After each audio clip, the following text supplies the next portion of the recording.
everyone, how you doing today, and welcome back to my channel. Now the PS5 is days away from coming out and I'm flipping excited for this. So what I thought I should do as a person who loves the PS4 and the fact that we're coming to the end of a generation, I thought I should give you a top 10 list of my PS4 games that I've ever played, minus Cyberpunk. So the PS4 is an exhilarating console with some fantastic games that has really been crazy that PlayStation and Sony have been able to get and acquire. So I've been over the moon by this generation. I'm actually going to do a video talking about PlayStation 4 gen. I believe I'm going to drop it like tomorrow or so. So how this is going to go is I'm going to do an honorable mentions first, and then I'm going to give you my top 10 afterwards. So without further ado, I'm going to go straight to it because I'm really excited to do this. Batman Arkham Knight, great game, fantastic game, beautiful visuals, awesome ending. Even though I didn't really like the Batmobile too much, but I did love it at times. So yeah, very awesome game, honorable mention. Nier Automata, great game, fantastic game. Like, it was so close to making top 10. I mean, it's a beautiful game, awesome fights, and the fact that this game is a game that gets better as you repeatedly play it is also really cool, very unique as well. So that's an awesome game. The Last of Us Part 2, I have to give credit. Like, I've been The Last of Us Part 2 and we've been fighting because I don't know if it's amazing, I don't know if it's average. It's a really hard one for me, but every time I keep on thinking back to it, I still have mixed opinions in the way that I don't know if it's a very top tier game or just an amazingly great game. It's a very hard one for me, but I have to give it an honorable mention because I had a lot of fun with it and there were some really great moments in it and it's just beautifully well made. So yeah, The Last of Us Part 2, honorable mention. Fortnite is another one. You forget that Fortnite is actually a sick game. I know there's a lot of cringe people playing Fortnite, but let's be real here.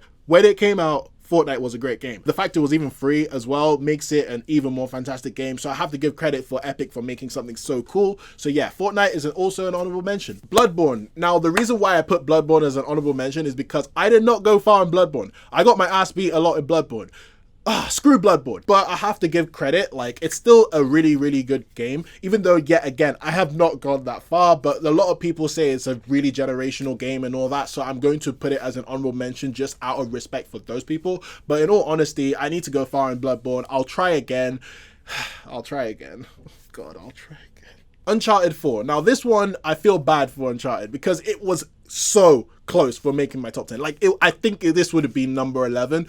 But I have to give credit for Naughty Dog. Uncharted has been a fantastic series and they really capped it off with an impressive game, graphically beautiful. A lot of games don't even have the graphics of Uncharted 4 and we're going to PS5. That shows you how sick of a game it is in terms of graphical power. Gameplay, they improved that a lot. The story was really well done. Like, Uncharted 4 is an impressive game. And last but not least, Red Dead Redemption 2.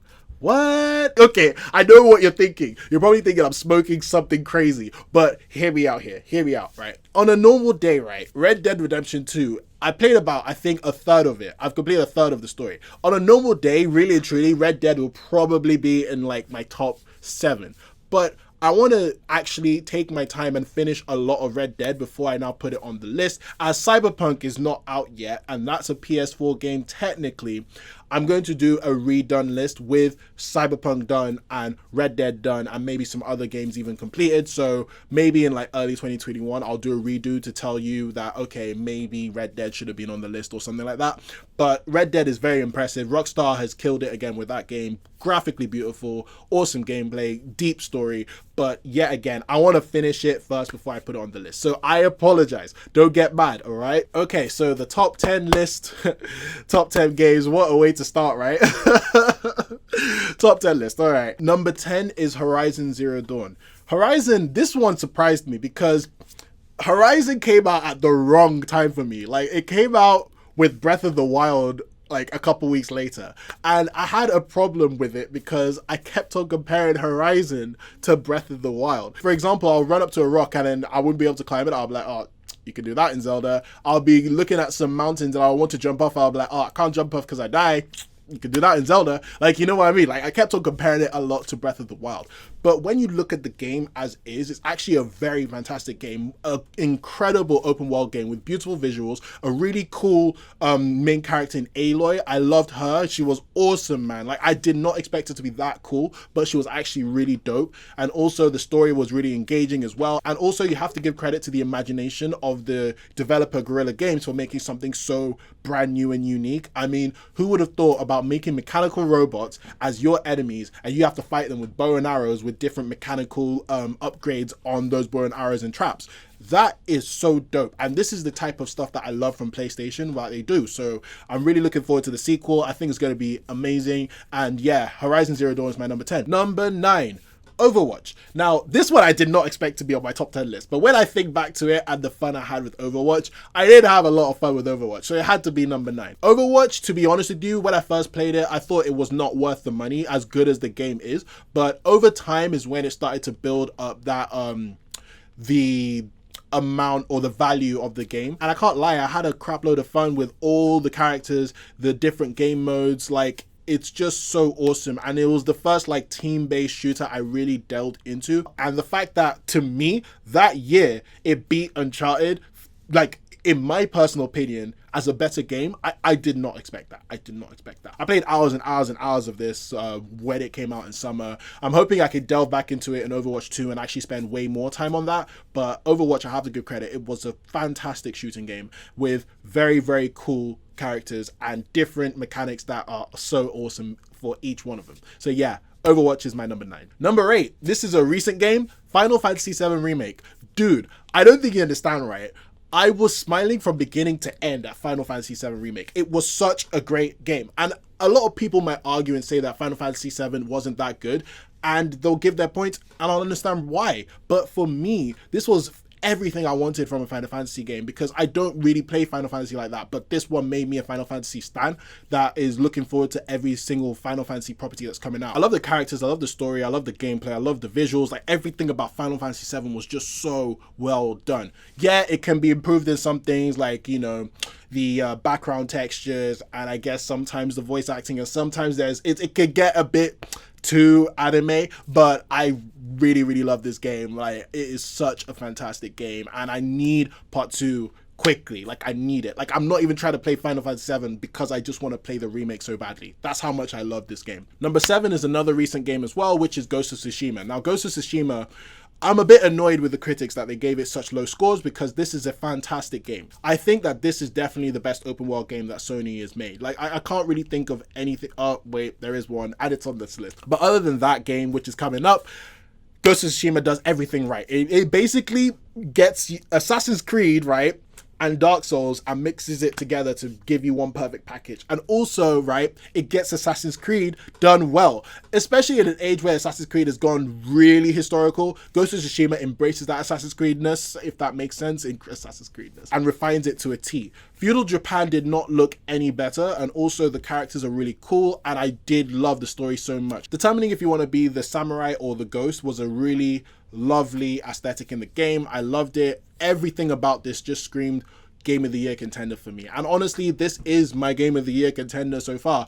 So Ghost of Tsushima is my number 7 pick. Number 6, Spider-Man PS4. I just realized I said that Ghost of Tsushima is probably the best open world video game Sony's ever made, bar one that's coming up later, and I realized Spider-Man PS4 is open world, so yeah, I lied. But Spider-Man PS4 is probably the second best superhero game I've ever played in my life, behind Arkham City. Arkham City is goated, don't even argue with me about that one. Spider-Man PS4 did everything right to do with Spider-Man. Everything. From the web swinging, which was flipping fantastic. Usually in open world games, when they tell me to go to a really far place, I'm just like, oh man, like, I gotta travel all this way. But with Spider-Man, I'm like, you want me to swing from the end of the map all the way to the other end of the map? Yeah, man, let's do it, man. Let's have some fun while doing it. That's how cool the web slinging mechanic is, and I really, really rate Insomniac for putting some love and care and detail into this game. One thing that's very, very underrated, and I don't hear people talk about it enough, is the story. The story was actually flipping fantastic, especially the ending. Like, I did not expect myself to cry at the end of Spider-Man PS4, but I was holding back tears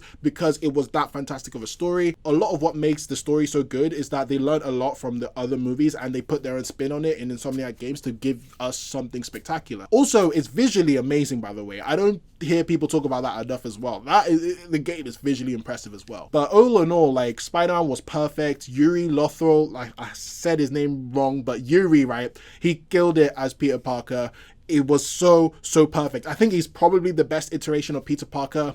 Him and Tom Holland are neck and neck for me. So that's how much I love the game, and that's why it's my number 6 pick. All right, so the next 5 games, in my opinion, are 10 out of 10 games. Doesn't mean it's perfect, yeah, but it means that these are like the creme de la creme of gaming, or gaming on PS4. So anyway, let's get on with number 5. Number 5 is Shadow of the Colossus Remake. Now, this is a game that I actually recently played as well, but my God, what a game. Like, this game is unbelievable and it's super ambient. So I would get why somebody might pick up the pad, play Shadow of the Colossus and be like, man, this is boring as hell, this is trash, why am I playing this? But for me, especially from playing Breath of the Wild, I found that this was a very fantastic game, and in my opinion, it's art. Like, all you have to do is go and kill Colossi and ride. That's it. And you think it's boring, but it gives you that Zen experience. I don't know how to explain it, but it's really Zen. And even fighting the Colossi, tackling different ones, especially with the God tier music, was just a blast. And yet again, I have to say, this is art.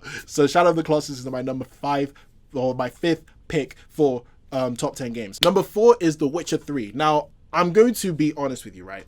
I've not completed Witcher 3. There's still quite a bit I have to complete. I've gone pretty far, like pretty damn far. Like, I think I'm almost towards the end, but I'm not at the end. Let me not lie to you. But from what I've played, I can easily tell you that Witcher 3 is one of the best open world games I've ever played. Ever. This is why I'm super hyped for Cyberpunk 2077, because the love and care that they put into Witcher 3, especially with its characters and the story and even the combat, is just so good. So good. I didn't expect to love the Witcher series as well, because I've not played 1 or 2. I'm not even gonna lie, I was not a Witcher fan, but that game made me very interested in the world of The Witcher. I love how mature it is and how dark it is. Like, we needed more games to express the current age of gamers, because most gamers are about, like, 30 or so. So this was a game that was like the Game of Thrones version of a video game, and I think that it excelled because of that. Also, the side quests, right?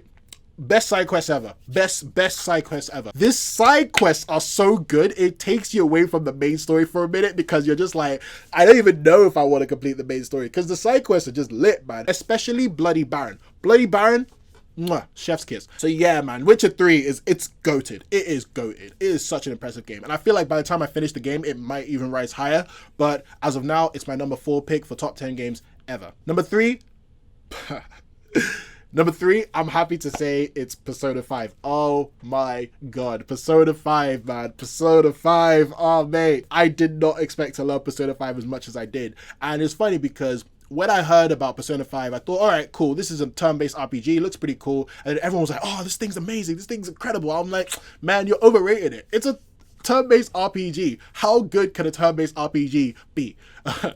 It could be really freaking damn good. What I love about Persona 5 is not only its art style, which is fantastic, the music is top tier, but the story, right, is actually pretty damn good. It's about kids who are trying to go against the society that adults are involved in when adults don't really take care of their own society themselves. It kind of reminds you of how the current age is, especially with the BLM movement, and how kids are basically the activists of this world in this generation right now. And that's what I rated a lot about Persona 5. Yeah, I can admit it's very much a nakama together type friendship game. It really was believable because of how close they were, especially the journey you go through. This game, right? This game is a 100-hour game. I spent 10 days straight doing nothing but eat, sleep, Persona 5. I was addicted to this game, especially with all the social aspects around this game. Like, I need another Persona 5. Persona 5 was the game that got me into JRPGs, and now, like, after Persona 5 especially, I was like, man, like, where's the next JRPG, man? Like, I was searching. It even got me to Xenoblade. So yeah, I can't wait for Persona 6 whenever that comes out. But Persona 5, it's goated, man. It's goated. If you haven't played Persona 5, play Persona 5. And even if you don't like turn-based RPGs, just give it a try. Trust me, it's so worth it. Number 2 is The Last of Us Remastered. What else can I say about The Last of Us? Like, everything's perfect about that game. Well, almost perfect. There are 2 things that I look for in a story, especially in films, TV shows, anime, etc. One is the characters and the other is the plot. And both of those in The Last of Us excel to a T. The Last of Us is a game that is so deep, and the journey you go through with Joel and Ellie is something that I'm never going to forget. The dynamic between both of them, especially from the beginning of the game, which to this day, I've not been shocked at the beginning of the game as much as I have been with The Last of Us Part 1. But everything about that game just screamed masterpiece. Like, it was just too good. The score is flipping fantastic. And for that time, especially straight off the PS3 with the remastered version, I played that in 2014? Those graphics were flipping insane. This, to me, is still Naughty Dog's magnum opus. And even though I was a bit disappointed with The Last of Us Part 2, I really am excited to see what they do with The Last of Us Part 3. And I hope that they get back to form of The Last of Us Part 1. But I'm not going to lie, I feel like The Last of Us, the reason why I loved it so much is because of the characters of Joel and Ellie. Troy Baker kills it. Ashley kills it. They both just killed those roles. And I feel like this was the game that really pushed Sony to do more dynamic games, and especially with my number 1 pick, you'll understand why this game was so influential. And to me, I feel like if you're going to show someone a game and they're trashing video games and saying, oh, video games aren't art and all that, you show them The Last of Us. You show them The Last of Us, or you show them my number 1 pick. Speaking of my number 1 pick, number 1.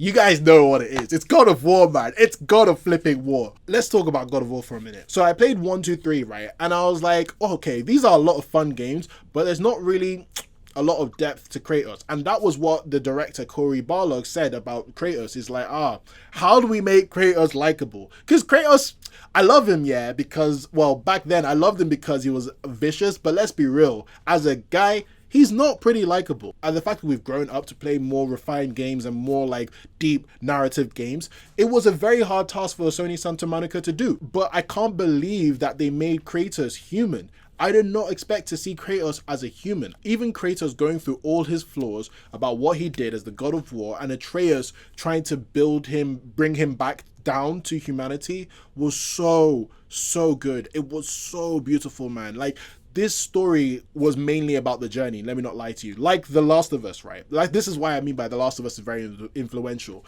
I feel like without The Last of Us, we don't get God of War. But one thing that God of War does better than The Last of Us, in my opinion, is its gameplay. Yeah, The Last of Us does well in its survival gameplay, but pretty much it's an upgraded Uncharted, or downgraded Uncharted, in my opinion. God of War's gameplay is so fantastic in the fact that even though we did have the hack and slash elements of the old school ones, and they made it a lot slower, it was more, not challenging, but it was more personal, and it felt more vicious, especially when enemies were attacking you, because it was up in your face compared to back in the old school God of Wars where you're just swinging your blades of Hades everywhere. I really thought that God of War was probably the best gameplay of the entire generation, in my opinion. I know people will probably be like Dark Souls, Sekiro, all that, but this one was probably the one for me. So with the gameplay right and the narrative as well, I flipping love the narrative, man. Seeing Atreus grow up through this journey and seeing Kratos try and be the father figure that Atreus didn't really have, it was so deep, man. It was so deep. And you could just tell the loving bond was there, and how they were just trying to grow up with one another. Like, it was so well done. I love the characters as well. They make the journey a lot more enjoyable as well. And the fact that we saw the whole of Norse mythology in such a beautiful light was so beautiful, man. Like, there were so many characters and mythical monsters that I did not know, because let me not lie to you, Norse mythology, I know that from Thor. There were times in this game where I was like, I know that from Thor, but there were times in this game where I'm like, ooh, that's really cool. I never even heard of that. Here's what sold the game for me, right? Other than the plot, other than the gameplay, other than the beautiful visuals, other than the characters, other than the music, okay, there's just so much about this game. It was the one shot. Oh my days. I'm a sucker for one shots. Like, I'm a real big sucker for one shots. So the fact that they were able to do this in one game, like the whole game, if you don't quit or if you just play it non-stop, even though that would be kind of crazy to do, but if you play it non-stop, it's just one take all the way across. I have to say, that's technically incredible, man. Like, I have to give credit for Sony Santa Monica for trying that, because no one in their right mind would try that, and they did it, and they executed it to a T. Bruv, God of War, is hands down the best game of the generation. And even though it has a lot of elements that is very similar to The Last of Us Part 1, I have to say God of War just does it better, in my opinion. The story, okay, yeah, granted, yeah, Joel and Ellie, that can't be beaten, in my opinion. Even though Atreus and Kratos come so damn close, right? In all honesty, because of the gameplay, I have to put this over The Last of Us. I just have to. The gameplay was too damn fun. And this game gave some sweet moments. Bruv, you know what I'm talking about. Halfway through the game, or towards like 60% of the game, when you get a weapon, one of the best gaming moments of my life. Bro. That scene was freaking hype, man. I had chills all over my body. Oh my god. I can't spoil it for you guys, but you know what moment I mean if you played the game. But anyway, play God of War, man, because it's such a special game. You'll love it completely. And even if you've never played God of War 1 to 3, you don't need to. A lot of the story gets explained in the game. Well, the story that's needed gets explained in the game, and you'll just enjoy it because it's just a fun ride. So yeah, those are my top 10 PS4 games as of now before Cyberpunk. Do you have any games that you want to share? And also, what's your top 10 PS4 games of the generation? I just gotta say thank you, Sony, for making some great games, some impactful games, and also everybody else who's involved with making these third-party games as well. I'm really hyped for PS5, and I feel like PS5, right, is going to trump PS4. And it's crazy to say because PS4 is a madness in terms of its games. But yeah, I feel like this is going to be a fun ride, man, these next 7 or so years with the PS5. Anyway, thank you very much for watching. Please like this video, subscribe to my channel. I talk about games, movies, anime, manga, TV shows, etc. Also, don't forget, I'm going to be dropping a PS4 video, my explanation about why I love the PS4 as well. That'll be coming out probably the next day, if not the day afterwards. But thank you very much for watching again. Have a great day, stay safe, and I'll see you soon. All right, bye.